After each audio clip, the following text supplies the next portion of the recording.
है। भारतीय रुपया जो है वो 74 एक डॉलर का 74.56 उसका रेट है वहां पे। और उसके बाद अगर उनकी जीडीपी ग्रोथ देखी जाए कि जीडीपी ग्रोथ जो है वो इंडिया की क्या है, आज 2020-22 की थी शॉकिंग 10% जीडीपी ग्रोथ। बांग्लादेश की ग्रोथ जीडीपी 6.4%, यूएसए की ग्रोथ जो है 6.7%, और इसमें पाकिस्तान की ग्रोथ देखें तो वो तकरीबन 3 पॉइंट के पास है। अब G20 में वो आ रहे हैं, क्वाड में आगे आ रहे हैं, नए नेक्सस बना रहे हैं, वहां पे एयरप्लेन बनाने की फैक्ट्रियां शुरू हो रही हैं। मोदी साहब वैक्सीनेशन देने के सिलसिले में फिर रहे हैं। वो दुनिया को देने के चक्कर में है, आप लेने के चक्कर में है, लेकिन अब आपका जब दिल चाहता है उठा के चीजों को कंपेयर कर लेते हैं।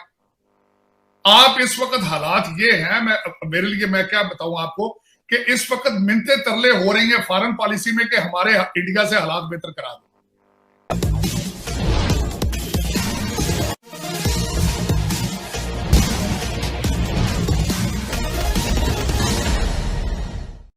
आने वाले वर्षों में भारत के विकास दर के बारे में वर्ल्ड बैंक ने जो अनुमान लगाया है वह चौंकाने वाला है। भारत की विकास दर 11% के आसपास रहने वाली है, जो अमेरिका के विकास दर से भी 5% ज़्यादा होगी।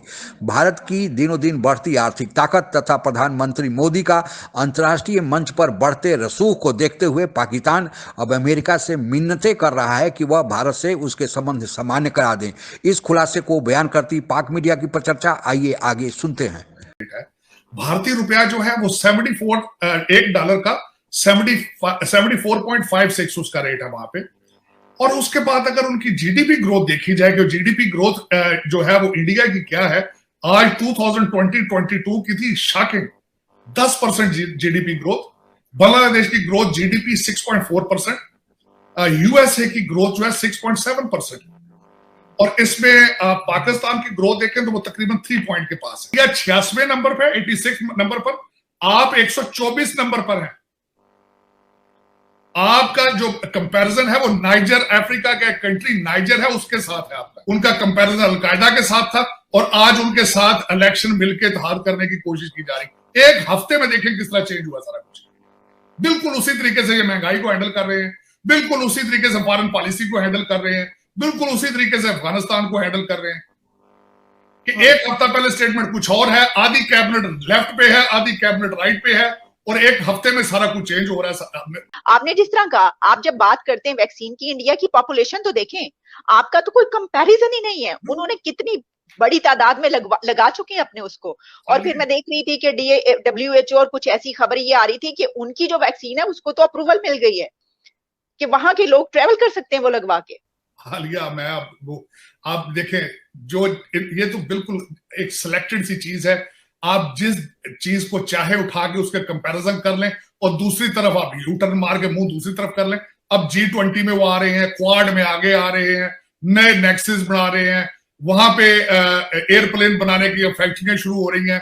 मोदी साहब वैक्सीनेशन देने के सिलसिले में फिर रहे हैं। वो दुनिया को देने के चक्कर में है, आप लेने के चक्कर में है, लेकिन अब आपका जब दिल चाहता है उठा के चीजों को कंपेयर कर लेते हैं। आप इस वक्त हालात ये हैं, मेरे लिए मैं क्या बताऊं आपको कि इस वक्त मिन्नतें तरले हो रही हैं फॉरेन पॉलिसी में कि हमारे इंडिया से हालात बेहतर करा दो। आप अमेरिका से भी ये मिन्नतें तरले कर रहे हैं। चाइना ने दरवाजा बंद कर दिया, वो बिल्कुल इस वक्त आपको पता वहां से मायूस है, अमेरिका के दरवाजे पर बैठे हैं।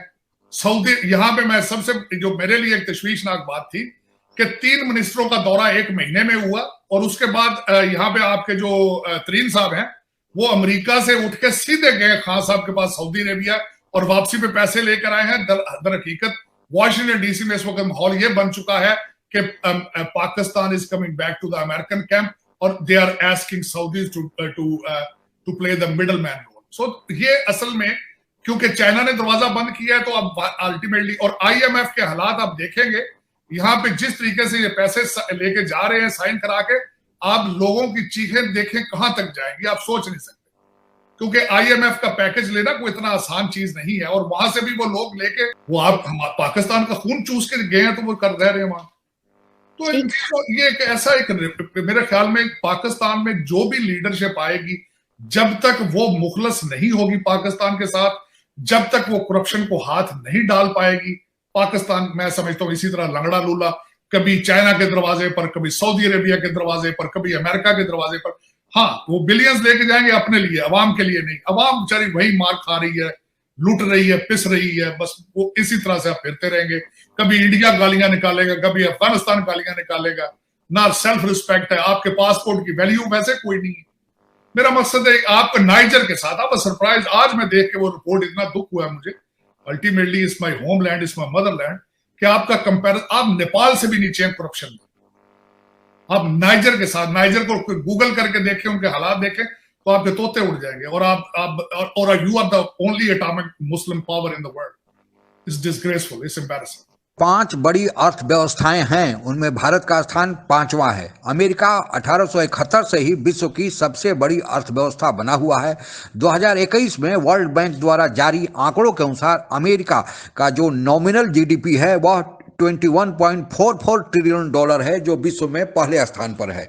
दूसरे स्थान पर $14.14 ट्रिलियन के साथ चीन का स्थान है।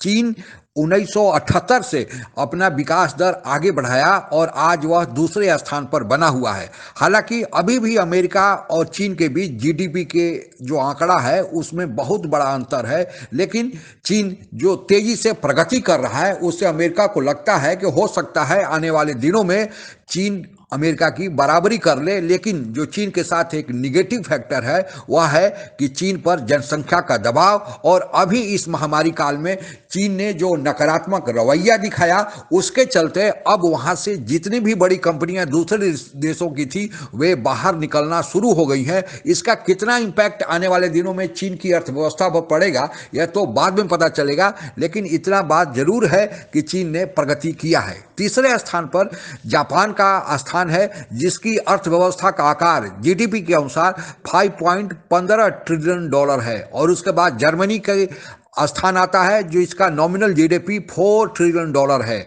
और इसके बाद 5वें स्थान पर भारत का स्थान है, जिसका नॉमिनल जीडीपी $2.94 ट्रिलियन है।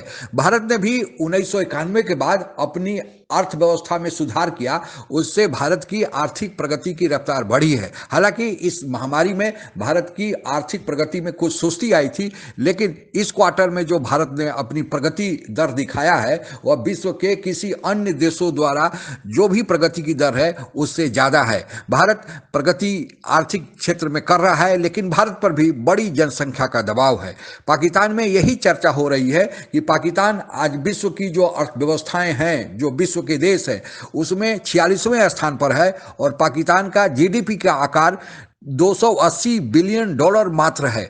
तो कहाँ भारत और अन्य देशों का जो आर्थिक आकार है वह ट्रिलियन में है और पाकिस्तान का जो आर्थिक आकार है वह मात्र बिलियन में भी है। इसलिए पाकिस्तान में यह कहा जा रहा है कि पाकिस्तान जो देश चल रहा है वह केवल कर्ज के आधार पर चल रहा है। दूसरे देश जो कर्ज देते हैं फिर उससे पाकिस्तान की अपनी ज़रूरतों को पूरा किया जाता है। अगर कर्ज मिलना बंद हो जाए तो फिर पाकिस्तान में सामान्य अर्थव्यवस्था का संचालन नहीं हो सकता है। यहाँ तक कि कहा जा रहा है कि आधा खर्चा जो पाकिस्तान मिलिट्री का है वह भी कर्ज के पैसे से चलता है। इसलिए पाकिस्तानी मीडिया में यह कहा जा रहा है कि पाकिस्तान की जो अभी $280 बिलियन की अर्थव्यवस्था है, अगर उसमें से कर्ज का माइनस कर दिया जाए या हटा दिया जाए तो फिर भारत के जो 2 बड़े उद्योगी घराने हैं, अदानी और अंबानी, इनकी आर्थिक औकात इतनी है कि फिर पाकिस्तान के अर्थव्यवस्था के बराबर हो जाएगी। और अगर इसमें टाटा का जोड़ दिया जाए तो फिर बात ही क्या है। लेकिन हमारे देश के जो औद्योगिक घराने हैं हमारे देश की प्रगति में सहायता दे रहे हैं। समय समय पर जब देश को ज़रूरत पड़ती है तो वे दान के रूप में मदद भी करते हैं। लेकिन दूसरी तरफ जो पाकिस्तान की में जो वहाँ के औद्योगिक घराने हैं वे अपना सारा पैसा लेके बाहर चले जाते हैं, यूके में, अमेरिका में इन्वेस्ट करते हैं और वहाँ पर औद्योगिक घराने के बजाय वहाँ पर पॉलिटिकल जो राजनीतिक घराना है वह ज़्यादा विकसित हुआ है, क्योंकि उन लोगों ने भ्रष्टाचार से पैसा कमाया है। आज के लिए बस इतना ही। जय हिंद। आप अगर हमसे जुड़ा रहना चाहते हैं तो कृपया मेरे चैनल को सब्सक्राइब करें तथा बेल आइकन भी दबा दें ताकि नई वीडियो की जानकारी तुरंत आप तक पहुंच जाए। धन्यवाद। जय हिंद।